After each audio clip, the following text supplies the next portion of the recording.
Bienvenue dans le podcast à contre-courant, le podcast des mères audacieuses, le rendez-vous inspirant qui met en lumière des femmes et des hommes qui ont choisi de redéfinir leur trajectoire, de créer leur propre voie et de conquérir leur indépendance. Je suis votre hôte, Nathalie Grimaud-Morvillier, et je suis honorée de vous accompagner dans ce voyage extraordinaire. Après plus de 15 ans en tant que salariée dans le domaine du marketing digital et après 4 discriminations à la maternité, j'ai décidé de prendre mon indépendance pour mieux profiter de mes enfants sans renoncer à ma carrière professionnelle. Avec la tribu digitale, j'aide désormais les parents à en faire de même. Dans ce podcast, à chaque épisode, nous vous présenterons des histoires captivantes de mères audacieuses, de pères engagés, mais surtout de parents déterminés qui ont trouvé le courage de se réinventer pour mieux concilier leur vie personnelle et professionnelle. Qu'il s'agisse de maman, de papa ou de famille, notre podcast est un espace où chacun peut trouver une source d'inspiration, de conseils et de perspectives pour embrasser un avenir empreint de flexibilité, d'épanouissement et de conciliation ainsi que de succès. Si vous êtes à la recherche de nouvelles manières de penser et ou de travailler ou encore d'astuces, c'est le podcast qu'il vous faut. Prenez dès à présent votre boisson préférée et c'est parti. Retrouvons-nous dans le nouvel épisode du jour.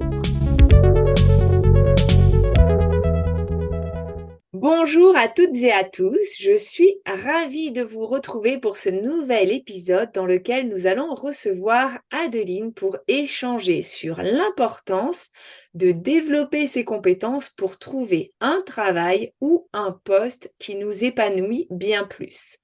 Vous avez peut-être déjà ressenti cette sensation de stagnation dans votre carrière, ce sentiment que quelque chose ne va pas, que vous n'exploitez pas pleinement votre potentiel. Ne vous inquiétez pas, vous n'êtes pas seul. Beaucoup d'entre nous cherchons activement à trouver un poste qui nous épanouit, qui nous permet de nous lever le matin avec enthousiasme. Et la bonne nouvelle, c'est que votre épanouissement personnel est à portée de main et le chemin pour y parvenir commence par le développement de vos propres compétences. Dans cet épisode, nous allons explorer avec Adeline comment vous pouvez transformer votre carrière en développant les compétences nécessaires pour atteindre vos objectifs professionnels. Et pour cela, j'ai le grand plaisir d'accueillir Adeline. Bonjour! Bonjour Nathalie. Je suis ravie donc de t'avoir aujourd'hui pour ce nouvel épisode et avant de commencer à rentrer dans le vif du sujet, est-ce que tu peux te présenter à celles et ceux qui nous écoutent? Donc bonjour, je suis Adeline, j'ai 36 ans et j'habite en Deux-Sèvres. Parfait. Et tu es maman. Depuis combien de temps et combien d'enfants as-tu? Alors, ça va faire 6 ans et demi que je suis devenue la maman d'Aubin et j'ai également une petite fille Manon âgée de 3 ans et demi. Donc, 2 enfants, Deux le enfants. garçon, la fille, on dit le choix du roi. Voilà, C'est c'est ça. parfait.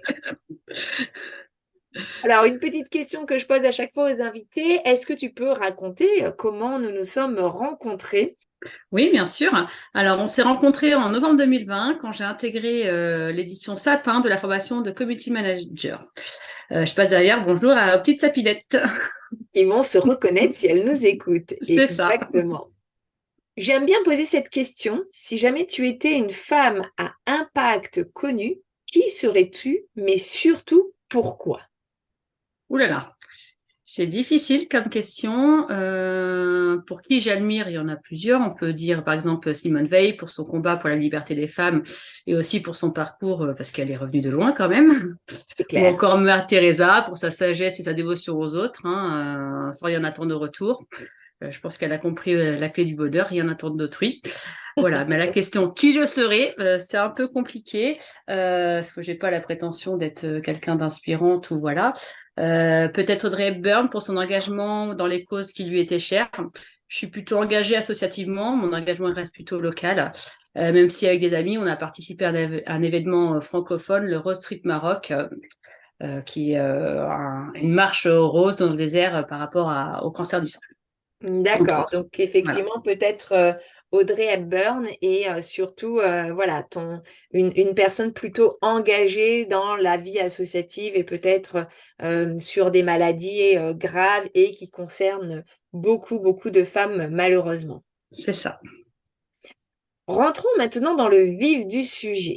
Donc, à un moment donné, tu as ressenti ce besoin finalement de changer un petit peu de voie ou le fait que ton travail ne t'épanouissait plus pleinement. Euh, à quel moment ça s'est passé et pourquoi? Alors, ça s'est passé à mon retour de mon premier congé maternité. Donc, je suis arrivée dans un bureau. Ma direction avait changé. En fait, mon responsable direct avait changé.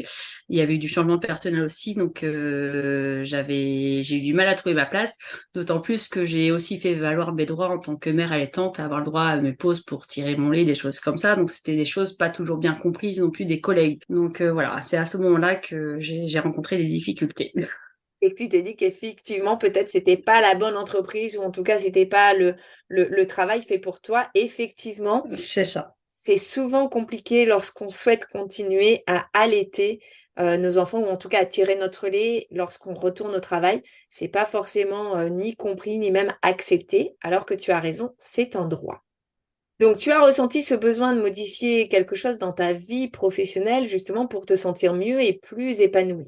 Mais on le sait, et c'est peut-être ce que certaines de nos auditrices ressentent, l'inconnu, ça fait peur.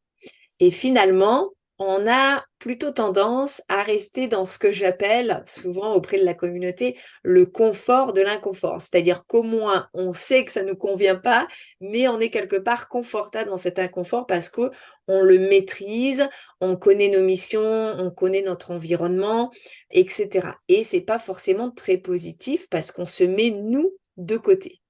Qu'est-ce qui, toi, t'a fait justement faire ce premier pas pour mettre en place le changement dont tu avais besoin et qui va te permettre d'être mieux dans tes baskets? On va justement y revenir juste après. Alors, c'est l'arrivée de Manon, ma fille, hein. Parce que pour moi avant, alors c'était pas facile de changer de travail avant parce que j'avais pour projet bébé 2 et c'est pas toujours évident de chercher du travail quand on sait qu'on veut des enfants parce que la question envisagez-vous avoir des enfants, on n'a pas le droit de la poser, mais elle est posée, on va pas se mentir. Donc, commencer des entretiens en montant dès le début à ton employeur, je trouve pas que c'est l'idéal. Donc voilà, donc j'ai attendu d'avoir fait mes enfants pour pouvoir changer de travail, entre guillemets. D'accord. Donc, tu as pris ton mal en patience finalement, même C'est si tu ça. n'étais pas forcément bien Mm. dans ta précédente entreprise, en te disant, bon, dès que j'aurai finalisé mes projets personnels, en tout cas que bébé Voilà, 2 sera arrivé, là, je pourrai me mettre en action pour trouver quelque chose qui me convienne mieux. c'est ça. Ok. Est-ce que justement tu as rencontré des difficultés? Et si oui, comment tu les as dépassées? Puisque je suppose que tu as été chercher des compétences additionnelles. C'est pas toujours évident. On sort justement de sa zone de confort, on réapprend un certain nombre de choses. Et puis lorsqu'on n'est plus en études, c'est pas forcément évident de se remettre en question. Donc comment tu as réussi à dépasser tout ça pour te dire, OK, c'est vraiment ce que je veux et malgré les difficultés, j'y vais. Alors, d'abord, il a fallu du convaincre mon mari, parce que pour faire des formations, il faut financer ces formations. Et comme j'étais fonctionnaire, je n'étais pas sûre d'avoir le droit au CPF. Donc, j'avais du CPF de droit privé en amont, mais on me disait que c'était pas sûr que je puisse utiliser parce qu'il fallait l'aval de la collectivité, tout ça. Donc, j'étais pas sûre. Je les avais sur mon compte, mais j'étais pas sûre de pouvoir les utiliser. Et puis un jour, j'ai eu un clash avec ma responsable où je suis rentrée chez moi en pleurant. Donc et là j'ai dit bah c'est bon maintenant, faut arrêter. Ça J'avais suffit, on y déjà va. eu ça suffit, voilà. J'avais déjà eu des contacts avec Nolwenn qui m'avait expliqué toute la formation et c'est vrai que c'était quelque chose qui me plaisait. Et donc là, je l'avais appelée, donc elle m'avait dit, bah, écoute, si ton CPF, tu as l'argent dessus, tu peux payer la formation, bah, utilise-le et voilà, de toute façon, c'est débloqué pour nous. Enfin, si tu peux aller jusqu'au bout de l'inscription, vas-y. Donc j'ai pu aller jusqu'au bout de l'inscription et une semaine après, j'ai intégré la formation. Donc, effectivement, tu as intégré la formation de la tribu. C'est ça. C'est vraiment en fait qui t'a permis de débloquer les différents blocages ou les différents freins que tu te mettais. Finalement, c'est que tu as quand même attendu d'arriver jusqu'à un clash. Ouais, ouais. Ouais, donc il faut quand même peut-être en amont, avant d'arriver au bout, peut-être se poser la question La de ce qu'on question, veut vraiment faire et se donner les moyens parce que c'est c'est pas ça. toujours évident. Ouais. Mais en fait, c'était en cours. En fait, le clash a accéléré parce que j'attendais d'avoir l'aval avec le service RH de ma collectivité par rapport au CPF et tout ça. Et comme j'arrivais pas à avoir les réponses, parce qu'il y a un flou en fait, quand on est passé du privé au public, on a l'argent, mais on est considéré de droit public, donc normalement on doit avoir l'aval et tout ça. Il y a un flou qui existe. Et le fait d'avoir eu le clash, il m'a dit, bah, je passe en dehors de flou, j'ai la possibilité matériellement de le faire en fait, parce que sur le compte CPF, je pouvais payer la formation. Donc, bah, tant pis si l'application m'offre la possibilité de le faire, je le fais. Ok, Voilà. Mais c'était en cours quand même. Mais voilà, ça aurait pu mettre un peu plus longtemps. En fait, dans mon objectif, c'était d'intégrer la formation en janvier et en fait, j'ai intégré l'édition d'avant, quoi. d'accord. On a gagné un trimestre. Voilà, c'est ça, ça a accéléré un petit peu. Voilà. Ça t'a permis de développer tes compétences, aujourd'hui de trouver un travail qui est plus en adéquation grâce notamment à ces nouvelles compétences. Est-ce que selon toi, c'est primordial en tant que femme, mais même qu'homme, de développer régulièrement ces compétences pour pouvoir faire évoluer sa vie professionnelle en fonction de ses envies, on va dire, personnelles? Alors ça, c'est un peu propre à chacun, en fait. Il y a certains qui vont se contenter de ce qu'ils savent faire et puis ça va complètement leur suffire. Personnellement, moi, j'aime beaucoup découvrir de nouvelles choses. Je suis très curieuse. Je suis ce qu'on peut appeler une touche à tout. Je vais essayer le tricot, j'ai essayé le crochet, je fais de la peinture, du dessin, un peu de tout, quoi. Je m'intéresse à tout. Donc, pour moi, développer des nouvelles compétences, que ce soit professionnellement ou personnellement, c'est quelque chose qui est en moi, en fait. Donc, je cherche toujours à apprendre des nouvelles choses. Donc ça fait partie de moi. Donc, pour moi, oui, c'est primordial. Ça marche. Et alors, justement, ces nouvelles compétences que tu as acquises à l'époque, donc fin 2020, début 2021, ça t'apporte quoi aujourd'hui concrètement? Alors, elles m'ont permis de changer de travail. J'ai trouvé un emploi à 300 mètres de chez moi, donc ça qui répond à mes exigences organisationnelles. Je peux emmener mes enfants le matin sans qu'ils aillent à la garderie. Voilà, je rentre manger chez moi le midi, ça me permet de faire des choses. Voilà, j'y vais à pied. Enfin voilà. Et c'est mon profil atypique qui a attiré mon employeur. Ça veut dire que j'avais mes compétences. D'abord, j'étais comptable de métier. Plus community manager, c'est ce profil-là qui était un peu polyvalent en fait, qui l'a attiré parce que je travaille dans une PME où administrativement, ben, on n'est que trois avec le dirigeant, donc il faut avoir des compétences quand même assez multiples pour pouvoir développer l'entreprise. Sachant que c'est une entreprise, une PME, mais qui travaille avec toute la France en fait. Donc les réseaux sociaux sont un peu importants quand même. Exactement. Voilà, donc c'est ce profil qui lui a plu, la comptabilité plus voilà les multiples casquettes que je pouvais avoir. Ouais, donc en fait, finalement, la nouvelle compétence que tu avais acquise sur les réseaux sociaux t'ont Ouais, permis ouais. d'acquérir, enfin, Ce d'avoir ce bagage. poste.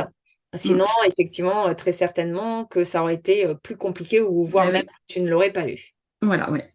Oui, parce qu'en fait, mon employeur, au final, il recherchait une personne et en fait, il en a recruté deux parce qu'il y en a une qui avait un côté commercial qui l'intéressait. Et moi, j'aurais pas eu les doubles casquettes réseaux sociaux plus compta. Je pense pas que ça serait passé. C'est vraiment la double casquette qui a fait que je l'intéressais. Ah bah ça, c'est génial, effectivement. Mm. En ce premier mois de l'année, est-ce que tu aurais des astuces à transmettre à celles et ceux qui nous écoutent pour aller justement vers cet épanouissement que toi, tu as réussi à trouver? Alors, bah, déjà, dans la vie, tout n'est pas toujours rose. Des fois, il faut prendre le temps de s'adapter au changement. Le changement n'est pas toujours négatif, mais on peut être dans une situation inconfortable pendant quelque temps. Après, si cette situation inconfortable persiste, c'est qu'on n'est pas là où on doit être et qu'il est temps voilà, il faut changer de voie. Les belles choses sont accessibles à tous. Nous avons la chance d'être dans un pays libre, donc ben, à nous de trouver notre voie. Et oui, et peut-être pas Voilà, s'auto-enfermer finalement c'est dans ça. notre propre prison, parce que parfois, pour des peurs, on va s'enfermer en se disant, ah oui, mais je peux pas parce que, donc on se Mm. trouve quelque part des excuses, et peut-être y aller soit par étapes, soit, bah, comme tu as fait toi, te former, et puis finalement trouver une voie différente. En tout cas, on a la possibilité d'avancer et d'évoluer différemment pour pouvoir atteindre nos objectifs. Mm. Parfait. Ben, en tout cas, merci beaucoup pour ton partage d'expérience. Le fait de montrer aussi que les profils atypiques, ça permet aussi de trouver des postes parfois atypiques, mais qui nous conviennent. Et que être un profil atypique n'est pas problématique, ça peut être vraiment une vraie source à valeur ajoutée. Et pour finir cette interview, est-ce que tu aurais une anecdote justement à nous partager en lien avec ce sujet? Oui. Après la formation, j'ai essayé de me lancer en freelance parce que la formation incitait à cette suite, en fait, sans obligation, bien sûr. Mais voilà, c'est vrai qu'on était formé pour devenir freelance. Et c'est vrai que ça fait rêver d'être son propre patron. Étant fonctionnaire, j'avais pas le droit aux aides financières pour la création d'entreprise. Donc, en fait, au début, j'ai créé mon statut et je cumulais deux activités, en fait. Mon activité de fonctionnaire et mon activité freelance. C'était compliqué, mais finalement, ce fut à mal pour un bien, puisque j'ai trouvé un emploi après qui correspondait correctement à mon choix de vie. Alors que je me serais lancée en freelance, peut-être complètement en freelance, peut-être que je serais pas là où je suis actuellement et je serais dans d'autres difficultés ou ça t'est à mal pour un bien ma problématique de départ d'être fonctionnaire et de galérer un petit peu, ça t'est bénéfique au final puisque j'ai trouvé le poste qui me convenait. Oui, et du coup, tu montres aussi avec cette anecdote que finalement, même si tu pars dans une voie, tu peux Oui, bifurquer, tu peux c'est ça. changer, tu peux basculer d'un statut à l'autre puisque tu étais fonctionnaire. Ensuite, tu as Ouais, créé ton activité pour finalement revenir dans le salariat, mais c'est ça. côté privé. Donc finalement, je dirais quelque part, tous les chemins peuvent mener aux objectifs que l'on se fixe et qu'il n'y a pas une voie à suivre et qu'on peut suivre la voie qui nous convienne à nous, en fait, avant tout. Ben oui, c'est ça. Nous, à l'instant T, parce que c'est vrai que peut-être que demain, je serai mon propre patron, on n'en sait rien, voilà. C'est vrai qu'à l'époque, mes enfants avaient moins de 3 ans. Travailler à la maison avec des enfants en bas âge qui comprennent que maman est là, mais elle n'est pas là, en fait, parce qu'elle travaille, c'est pas toujours évident. Donc voilà, donc à ce moment-là, c'était pas le bon moment. Peut-être qu'un jour, ça reviendra, on sait pas, voilà. La vie n'est pas fixe, en fait, donc il faut se donner les opportunités d'aller là où on veut aller. Exactement, tout à fait. Et c'est vrai qu'on est responsable de se donner finalement, nos propres moyens de réussir. C'est ça. En tout cas, merci beaucoup pour ce partage personnel et puis surtout ce partage atypique qui, je pense, va fortement intéresser et puis peut-être ouvrir des voies aux personnes qui nous écoutent. Donc, merci encore pour ta présence. Merci à toutes celles et tous ceux qui ont écouté également ce podcast, cet épisode jusqu'au bout. C'est aujourd'hui, là, maintenant, la fin de cet épisode. Et si jamais vous souhaitez mettre un like sur notre épisode parce que vous l'avez aimé ou nous faire un retour directement en commentaire ou par mail à information@la-tribu-digital.fr, ce sera avec plaisir. Je vous souhaite donc à chacune et chacun une très belle journée, après-midi, soirée, et je vous retrouve dans une semaine pour un nouvel épisode. À très vite!